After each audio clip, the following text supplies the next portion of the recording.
बच्चों, अब हम आ चुके हैं पेज नंबर 13 पर। आप भी आपकी बुक में पेज नंबर 13 निकालिए और मेरे साथ साथ आप भी रीड कीजिए। The tiger is one of the most alert animal and ये today tigers are in danger.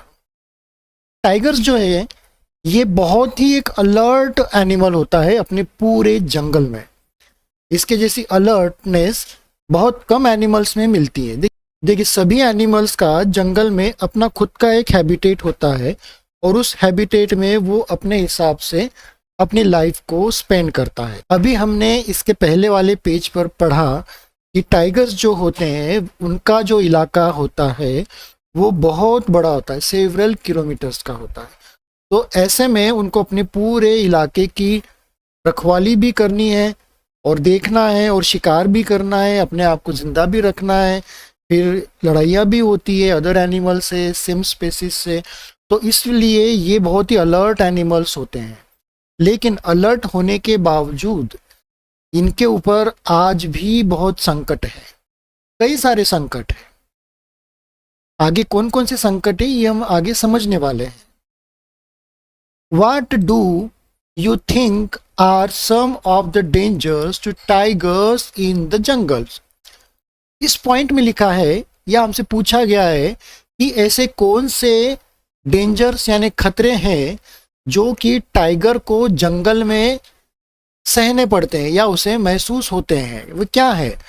देखिए, हमें पता है कि टाइगर जो होता है वो जंगल में रहता है, जंगल में शिकार करता है और बहुत ही पावरफुल एनिमल है। इसका शिकार कई सारे जानवर होते हैं, ये कई सारे जानवरों का शिकार करता है और अपने आप को सरवाइव करता है।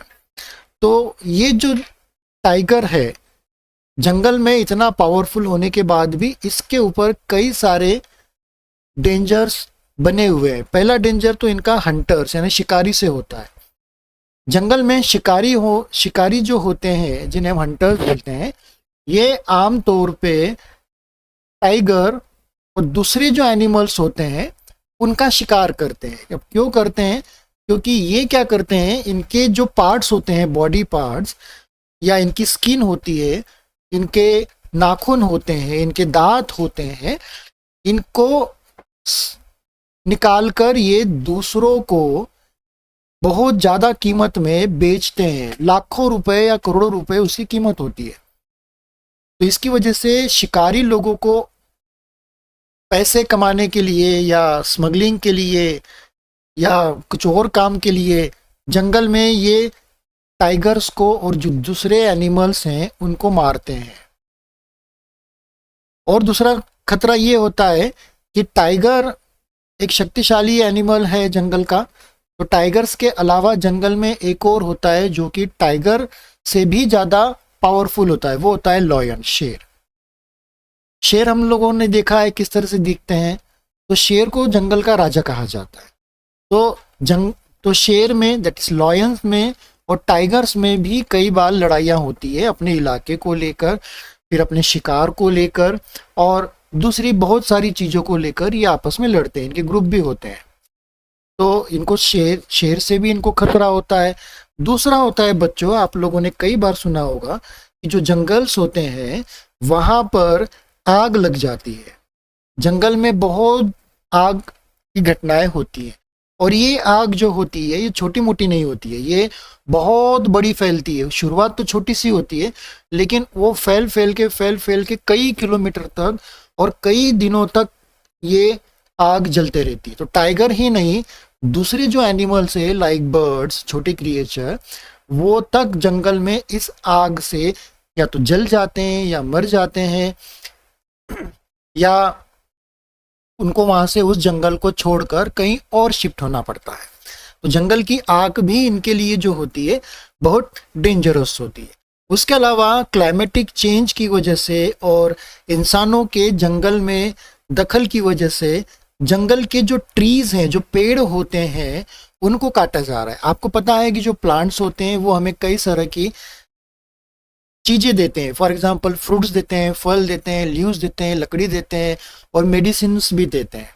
तो इन चीज़ों की डिमांड्स बहुत ज़्यादा होती है। शहरों में तो ये नहीं पाए जाते हैं, तो ये अधिकतर जंगलों में पाए जाते हैं। तो जंगलों में इन पेड़ों को ये लोग काट देते हैं इलीगली। तो धीरे धीरे जंगल भी कम होते जा रहे हैं। तो जंगल कम होते जा रहे हैं तो जंगल के जो एनिमल्स होते हैं उनका जो घर है वो छोटा होते जा रहा है और जंगल के एनिमल्स बढ़ते जा रहे हैं।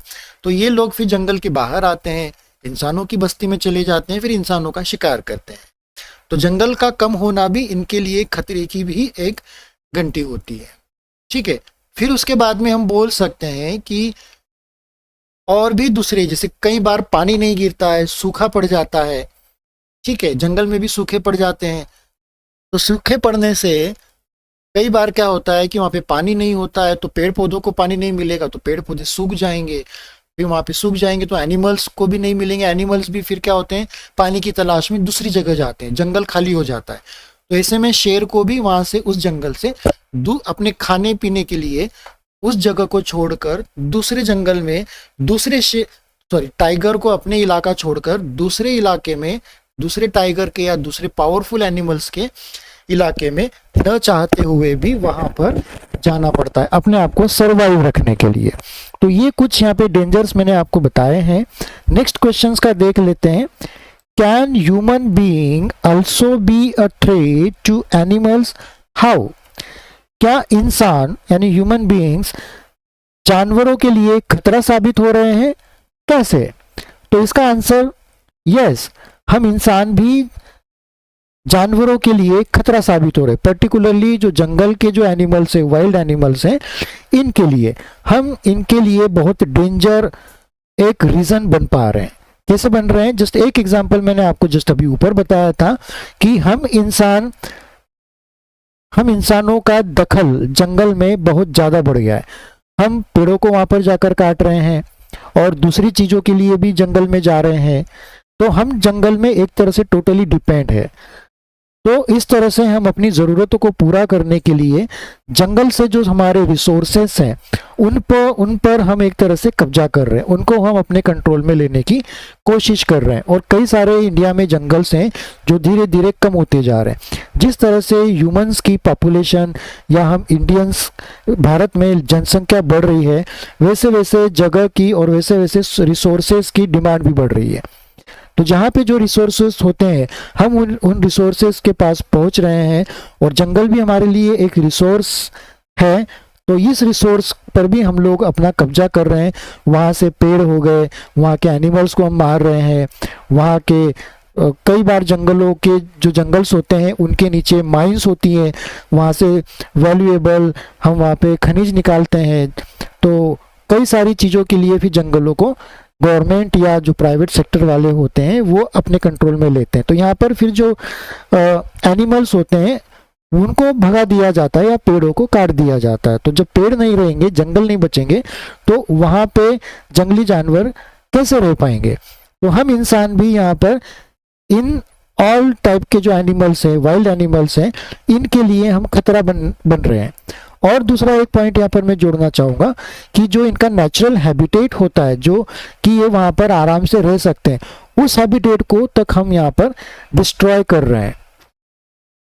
जंगल में हम जाते हैं, आजकल घूमने जाते हैं, तो हम इनके जो घर में वहाँ पर हम पोल्यूशन फैलाते हैं, पॉलीथीन्स को लेकर जाते हैं, कचरा लेकर जाते हैं, ठीक है, और झूठन वहाँ पर छोड़कर आते हैं। वहाँ पर हम गाड़ियाँ लेकर जाते हैं तो वहाँ पर कार्बन डाइऑक्साइड भी धुआं निकलता है और भी दूसरी कई तरह की चीज़ें हम डंप वहाँ पर करके आ जाते हैं। तो इससे इनका जो नेचुरल हैबिटेट है उस पर इनका असर पड़ता है और जो एनिमल्स हैं उनकी लाइफ पर भी और उनके जिंदा रहने पर भी इनका असर पड़ता है। एक और मेन रीजन हमारी ओर से ये आता है कि इंसान वाइल्ड एनिमल्स का शिकार कर रहा है अपने फायदे के लिए, कुछ पैसे कमाने के लिए इनका स्मगलिंग करते हैं, इनको पकड़कर बेच देते हैं। आपने देखा होगा कि शहरों में पिंजरों में बंद बहुत से बर्ड्स हमें दिखाई देते हैं जो कि जंगल से पकड़ के लाए जाते हैं। तो जंगल से पकड़ते हैं, ये सांप पकड़े जाते हैं, सांपों को लेकर आते हैं, फिर कुछ और भालू वाले आते हैं। अब तो भालू वाले नहीं दिखते हैं, पहले भालू को पकड़ते थे, बंदरों को पकड़ते थे, उनका खेल दिखाते थे शहर शहर गांव गांव जाके मेलों में। फिर सर्कस वाले भी हैं जो शेरों को या अदर एनिमल्स को पालते हैं, उनको ट्रेन करते हैं, ठीक है। और बाकी जो हंटर्स होते हैं ये इनको मार भी देते हैं, मार कर इनकी जो स्किन होती है उसको निकाल कर, उनके दांतों को निकाल कर, ठीक है, और उनके और भी दूसरे जो बॉडी पार्ट्स होते हैं उनको निकाल कर ये बहुत ज़्यादा महंगे दामों में मार्केट में बेचते हैं, जो कि इल्लीगल होता है, ये चोरी से बेचते हैं। हालांकि इस तरह से इसका जो इस पर कानून भी बना हुआ है, इस पर सजा भी होती है, लेकिन चूंकि ये चोरी छिपे काम होता है, स्मगलिंग्स होती हैं, तो बहुत कम लोग ही इसमें पकड़े जाते हैं। तो यहाँ पर बच्चों मैंने कुछ रीजंस आपको बताए थे कि क्यों हम एज ह्यूमंस ये एनिमल्स के लिए थ्रेट यानी खतरा साबित हो रहे हैं और किस तरह से। तो यहाँ पर मैंने कुछ एग्जांपल्स भी बताए कि हाउ यानी किस तरह से। आगे पढ़ लेते हैं। Do you know that today many animals are killed and their parts are sold? क्या आपको पता है कि आजकल कई सारे एनिमल्स को मारा जाता है और उनके जो पार्ट्स होते हैं उनको बेच दिया जाता है, जैसे मैंने जस्ट अभी आपको ऊपर वाले 2 क्वेश्चंस के पॉइंट में एक्सप्लेन किए। Elephants are killed for their tusk, rhinoceros for its horn, tigers, crocodiles and snakes for their skins. कुछ एग्जाम्पल्स यहाँ पर दिए हैं कि जो हाथी है, एलिफेंट्स, उनका जो टस्क होता है, टस्क यानी जो उनके बाहर लंबे जो दांत निकले होते हैं उसको कहा गया है, तो उसको वो काट लेते हैं, इनको मारकर उनको काट कर उनसे कई तरह के दूसरी चीजें बनती हैं या उनको मार्केट में बहुत ऊंची कीमत में बेच देते हैं। तो हाथियों को उनके दांतों के लिए ये हंटर्स लोग मार देते हैं। राइनोसोरस यानी कि गेंडे, राइनोसोरस जो होते हैं, आपने देखा होगा कि राइनोसोरस के नाक के ऊपर एक सींग उगा होता है जो कि बहुत वैल्यूएबल होता है। तो हमारे इंडिया में भी राइनोसोरस हैं, तो उस सींग के लिए ये जो राइनोसोरस होते हैं, गेंडे होते हैं, इनको मारा जाता है। बोलते हैं, ये कहा जाता है कि इनका जो हॉर्न होता है, सींग होता है, उससे दवाइयाँ बनती है और दूसरी कई तरह की चीज़ें बनती है।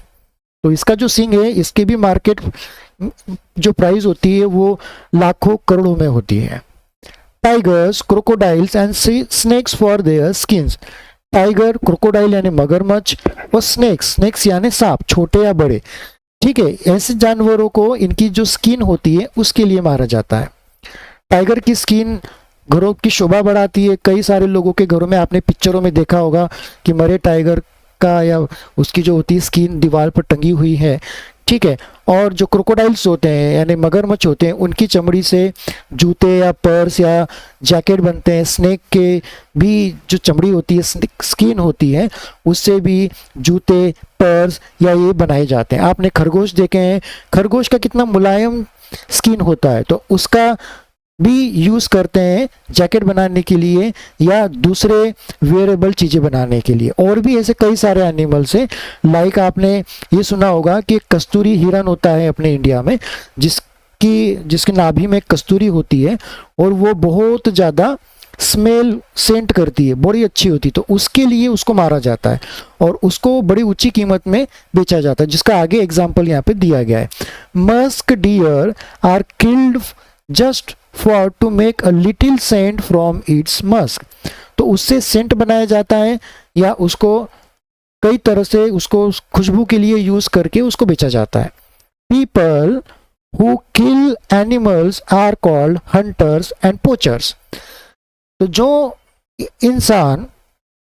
जो लोग इन एनिमल्स का शिकार करते हैं, इनको मारते हैं, उनको हंटर्स बोलते हैं या उनको पोचर्स बोलते हैं। The number of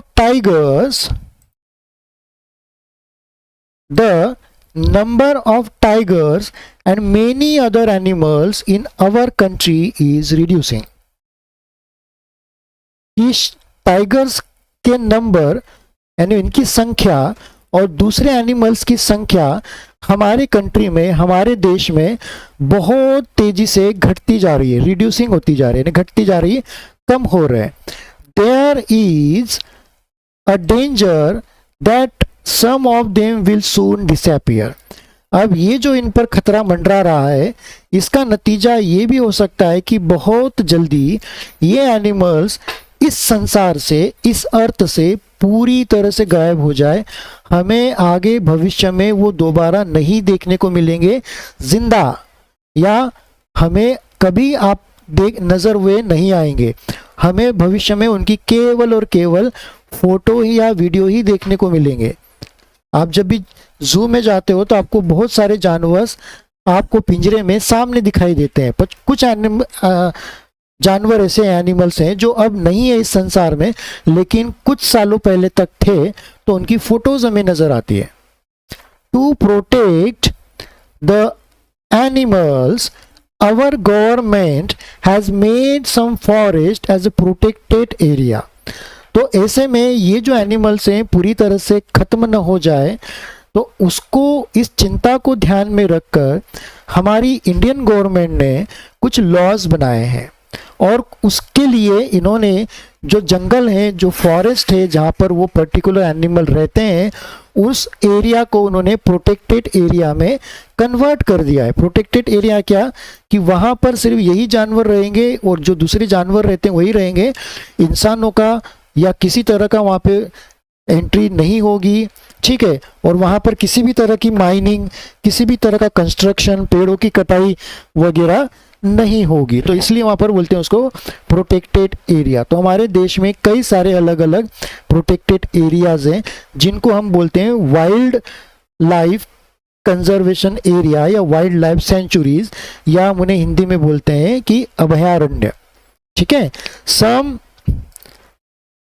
some of them are the Jim Corbett National Park in Uttarakhand and Ghana in Bharatpur district of Rajasthan. इसमें से दो नाम हमें यहाँ पर दिए गए हैं। एक नाम है यहाँ पे gym Corbett National Park in Uttarakhand and Ghana in Bharatpur district Rajasthan. बच्चों, ये जो जंगल होते हैं बहुत ज़्यादा किलोमीटर तक लंबे फैले होते हैं। ये कोई छोटी मोटी जगह नहीं होती है, बहुत बड़ी जगह होती है, बहुत ज़्यादा किलोमीटर तक होती है। यहाँ पर पुलिस होते हैं, ठीक है, और अदर सिक्योरिटी के फोर्सेस होते हैं, और छुपे कैमरे यहाँ पर लगाए जाते हैं, और जो एक टीम होती है, बहुत कुछ गवर्नमेंट ने यहाँ पे अरेंजमेंट करके रखा होता है। तो हर कोई आसानी से यहाँ पे नहीं जा सकता। ये चारों तरफ से बाउंड्री वॉल से, ऊंची लंबे लंबे तारों के फेंसिंग से कवर भी होते हैं। In these areas nobody can Hunt animals और डिस्ट्रॉय द जंगल्स। ये जो एरिया होते हैं, जो कि रिस्ट्रिक्टेड एरिया होते हैं, जंगल होते हैं पर्टिकुलर जानवर्स के लिए, ये शिकार के लिए नहीं होते हैं। यहाँ पे कोई भी शिकार आकर नहीं कर सकता, या यहाँ के जो जंगल को है वो डिस्ट्रॉय नहीं कर सकता। इसमें अंदर जाने के लिए, किसी काम के लिए आपको गवर्नमेंट से परमिशन लेनी पड़ती है, फॉरेस्ट डिपार्टमेंट से, और आपको वहाँ पर टिकट्स कटानी पड़ती है, और वहाँ पर अकेले आप नहीं जा सकते। उनका एक गाइड होता है, उसकी हेल्प से उनकी गाड़ियों में बैठकर आपको अंदर लेकर जाया जाता है। आप अकेले नहीं जा सकते। हाँ, कुछ यदि विद्यार्थी होते हैं जो जंगलों में पढ़ने के लिए, रिसर्च के लिए जाते हैं, कुछ दूसरे काम के लिए जाते हैं, तो उनको स्पेशल परमिशन दी जाती है ताकि वो अकेले कुछ गाइड्स के साथ में पैदल चलकर भी वो अपने स्टडी या रिसर्च कंप्लीट कर सकें। आगे देख लेते हैं क्या लिखा है यहाँ पर। फाइंड आउट, खोजिए। इसका मतलब है खोजो। फाइंड आउट यानी खोजना। क्या पूछा है हमें खोजने के लिए यहाँ पर? Where are other such national parks in India, कि जो नेशनल पार्क्स यहाँ पर बने हुए हैं, वाइल्ड लाइफ सेंचुरीज है या नेशनल पार्क्स है, वो और कहाँ कहाँ पर है। ठीक है। दूसरा क्वेश्चन आया है, collect information on these and right a report, कि इन पर आप एक इंफॉर्मेशन कलेक्ट करें और उसके बाद आप इन पर एक रिपोर्ट बनाएं। तो बच्चों, आपकी इंफॉर्मेशन के लिए मैं यहाँ पर कुछ नेशनल पार्क्स जो इंडिया में अलग अलग लोकेशन पर स्टेट्स में मौजूद हैं, उनकी इंफॉर्मेशन स्क्रीन पर देने की कोशिश कर रहा हूँ। आइए मैं आपको डिटेल्स अवेलेबल करवा देता हूँ। पहला नाम आता है हमारे मध्य प्रदेश का। मध्य प्रदेश में कान्हा नेशनल पार्क नाम से ये नेशनल पार्क अवेलेबल है। दूसरा हम देखेंगे गुजरात का, तो गुजरात में गिर नेशनल पार्क, ये पार्क अवेलेबल है। थर्ड वाला हम देखेंगे राजस्थान में है, जो कि रणथंबोर नेशनल पार्क। उसके बाद आता है आसाम में। आसाम में जो नेशनल पार्क है उसका नाम है कांजीरंगा नेशनल पार्क। फिर हम चलते हैं झारखंड में। झारखंड में पलामू नेशनल पार्क, इस नाम से ये नेशनल पार्क है जो कि प्रोटेक्टेड एरिया है, पर्टिकुलर जानवरों के लिए, जो एनिमल्स हैं उनके लिए। ठीक है, जैसे for example Kaziranga national park की बात की जाए तो आसाम में यहाँ पर जो गेंडे राइनोसोर्स होते हैं इनके लिए ये एरिया पूरी तरह से प्रोटेक्टेड है। इनको यहाँ पे जो इनका हैबिटेट है वो दिया जाता है। गवर्नमेंट 24 आवर्स यहाँ पे होती है, फॉरेस्ट डिपार्टमेंट होता है, पूरी तरह से प्रोटेक्टेड है। यहाँ पे शिकार करना पूरी तरह से प्रतिबंधित है। फिर हमारे यहाँ पे कान्हा नेशनल पार्क है, और गिर नेशनल पार्क में तो शेर होते हैं गुजरात में, कान्हा में हमारे यहाँ पे टाइगर्स होते हैं। तो ये कुछ है यहाँ पर, और भी इनके अलावा दूसरे और भी पार्क्स हैं, सेंचुरीज हैं, जो कि कुछ प्रोटेक्टेड एरियाज होते हैं। ये एनिमल्स के लिए नहीं, एनिमल्स के अलावा पेड़ पौधों के लिए भी कुछ प्रोटेक्टेड एरियाज बनाए गए हैं। तो वो जब आप आगे हायर क्लासेस में जाएंगे तो वहाँ पर आपको ये सारी चीज़ें पढ़ने में और सीखने के लिए आपको मिलेगी। तो फिलहाल अभी के लिए इतना ही काफ़ी है। सेंस ऑर्गन्स चैप्टर्स हम यहाँ पर कवर कर रहे हैं। तो सेंस ऑर्गन्स में हमें यहाँ पे टाइगर के बारे में जिक्र आया था, जानकारी आई थी, तो उसको हम यहाँ पर अभी देख रहे हैं। तो बच्चों, इसमें जो सेकेंड वाला क्वेश्चन है, collect information on these and right a report, तो ये जो भी हम लोगों ने अभी नाम देखे हैं नेशनल पार्क्स के, इनके ऊपर कुछ इन्फॉर्मेशन हमें कलेक्ट करनी है और इसकी एक रिपोर्ट बनानी है। तो मैं अभी इसको यहाँ पर एस्केप कर रहा हूँ। जब हम इस चैप्टर से रिलेटेड एक्सरसाइज करेंगे तो इस क्वेश्चंस को भी मैं उसमें ऐड करूँगा, तब मैं आपको इसके रिलेटेड एक रिपोर्ट बना कर दूंगा और जो भी इंफॉर्मेशन है वो देने की कोशिश करूँगा। चलिए आगे हम देख लेते हैं क्या यहाँ पर लिखा है। What we have learned, what we have learned, हमने क्या सीखा। कुछ पॉइंट्स यहाँ पर दिए गए हैं, उनको समझने की कोशिश करते हैं।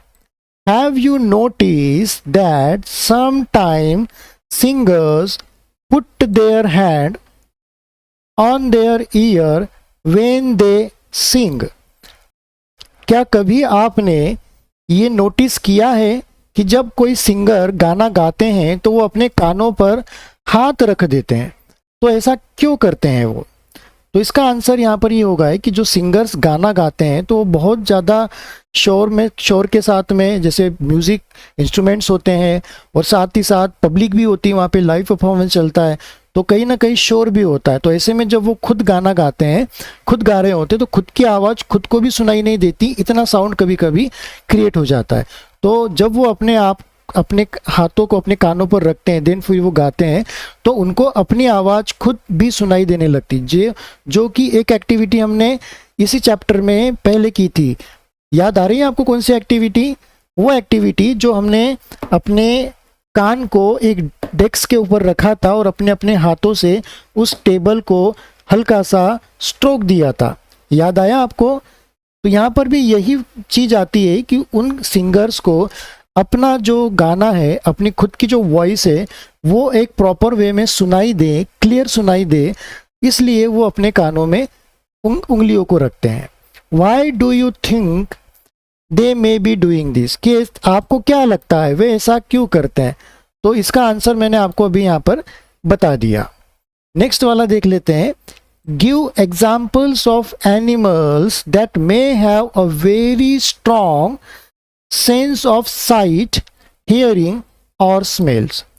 ऐसे कुछ एनिमल्स का आप हमें एग्जाम्पल्स दीजिए जो कि साइट यानी उनकी दृष्टि या देखने की क्षमता, हियरिंग यानी सुनना यानी सुनने की क्षमता, स्मेल यानी सुगंध लेना या उनकी सूंघने की जो शक्ति है, वो देखने की, सुनने की और सूंघने की, देखने की, सुनने की और सूंघने की शक्ति बहुत ज़्यादा तेज होती है। ऐसे कुछ एनिमल्स का आप हमें यहाँ पर एग्जाम्पल दीजिए जिनका ये सेंस ऑर्गन्स बहुत ज़्यादा वर्क करता है। तो यहाँ पर मैं आपके लिए कुछ एग्जाम्पल देने की कोशिश करता हूँ, आप देखिएगा। सबसे पहले हम लेते हैं डॉग के बारे में। देखो, डॉग जो होता है इसकी सुनने की और सूंघने की जो क्षमता होती है, जो एबिलिटी होती है, वो बहुत ज़्यादा स्ट्रांग होती है। हमने देखा है डॉग्स को सूंघते हुए। हमें ये भी पता है कि जो डॉग्स होते हैं ये पुलिस के पास भी होते हैं, तो ये एक्सप्लोजिव को भी पता लगाते हैं, चोरों के और जो क्रिमिनल्स होते हैं उनके पीछे भी जाते हैं, जो मलबे में दबे हैं अर्थक्वेक में या अदर इसमें, उनको भी ये फाइंड आउट करते हैं। डिजास्टर मैनेजमेंट का भी एक तरह से हेल्प करते हैं। सेकेंड वाला हम देख लेते हैं मॉस्किटोज़ के बारे में, मच्छरों के बारे में, कि मॉस्किटो हमने अभी इस चैप्टर में पहले भी पढ़ा है कि मॉस्किटोज जो होते हैं उनकी जो सूंघने की, स्मेल का जो सेंस होता है वो बहुत ज़्यादा तेज होता है। ये हमारी इंसानों की या एनिमल्स की गंध को सूंघ कर वो उनके पास आते हैं। उसके बाद हमने देखा था ईगल के बारे में, यानी जो आसमान में पक्षी उड़ता है ईगल, ठीक है, उसको भी हमने देखा था कि इसकी देखने की क्षमता बहुत ज़्यादा तेज होती है। कई किलोमीटर ऊपर ये उड़ता है, जैसे हमने देखा था इस चैप्टर में 2 किलोमीटर के ऊपर उड़ रहा है और वहाँ से ये नीचे तक देख रहा है, जो कि हम तक नहीं देख पाते हैं, छोटी से छोटी चीज़। तो इनकी इतनी पावरफुल आईसाइट होती है कि नीचे यदि छोटा सा कॉकरोच भी चल रहा होगा तो भी ऊपर से वो उसे देख लेते हैं। छोटे चूहे का भी ऊपर से आकर उसको उठाकर ले जाते हैं। उसके बाद और भी दूसरे एनिमल्स हैं जो कि इनके बहुत ज़्यादा सेंस ऑर्गन जो होते हैं डेवलप होते हैं, बहुत सारे होते हैं। ऐसे कई सारे एनिमल्स हैं। फिलहाल आपके लिए ये 2-3 एनिमल्स ही मैं अभी फॉर एग्जांपल के लिए दे रहा हूँ। बाकी और भी एनिमल्स हैं जिनको आप यहाँ पर आपकी लिस्ट में शामिल कर सकते हैं। तो बच्चों, हम लोगों ने यहाँ पे पेज नंबर 13 को भी कंप्लीट कर लिया है। ये पेज नंबर 13 इस चैप्टर का लास्ट पेज था। तो यहाँ पर सेंस, सुपर सेंसेस, ये जो फर्स्ट चैप्टर है आपका ईवीएस का, लुकिंग अराउंड, क्लास 5th का, ठीक है, ये चैप्टर अब हम लोगों ने कंप्लीट कर लिया है। अब इस चैप्टर से रिलेटेड जो भी एक्सरसाइज है, जो भी पॉसिबल क्वेश्चंस है, जो नोट्स हैं, वो मैं आपको नेक्स्ट वाली वीडियो में शेयर करूंगा। ये 13 पेज इस चैप्टर का लास्ट पेज है। आप देख रहे होंगे कि आपकी बुक में 14 नंबर का भी पेज दिया है जहां पर हमें ये एक्टिविटीज़ दी गई है करने के लिए। यहाँ पर एक डॉग बनाने के लिए बोला है पेपर कटिंग से, और यहाँ पे उसके इंस्ट्रक्शंस दिए हैं कि हमें किस तरह से इसको बनाना है, ठीक है। तो आप इसको पढ़िए, इस तरह से एक स्ट्रिप बनाइए, यहाँ पे कट कीजिएगा, ठीक है। ये मैं यहाँ पर कवर नहीं करूँगा। ये 14 नंबर पेज को 13 पर ही हम अभी स्टॉप करते हैं। ये आप कर सकते हैं या आपके स्कूल में आपके जो टीचर्स हैं वो आपको करवा सकते हैं, ठीक है।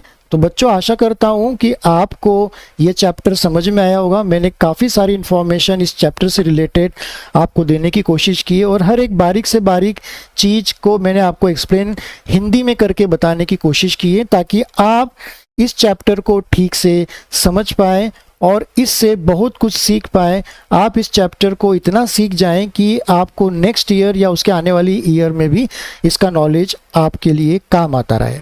तो बच्चों, यदि आपको मेरा ये पढ़ाना और मेरा ये वीडियो यदि आपको पसंद आया हो तो आप मेरे इस वीडियो को लाइक करें और इस ई सहपाठी लर्निंग यूट्यूब चैनल को सब्सक्राइब करें। दूसरे बच्चों को भी आप शेयर करवाएं।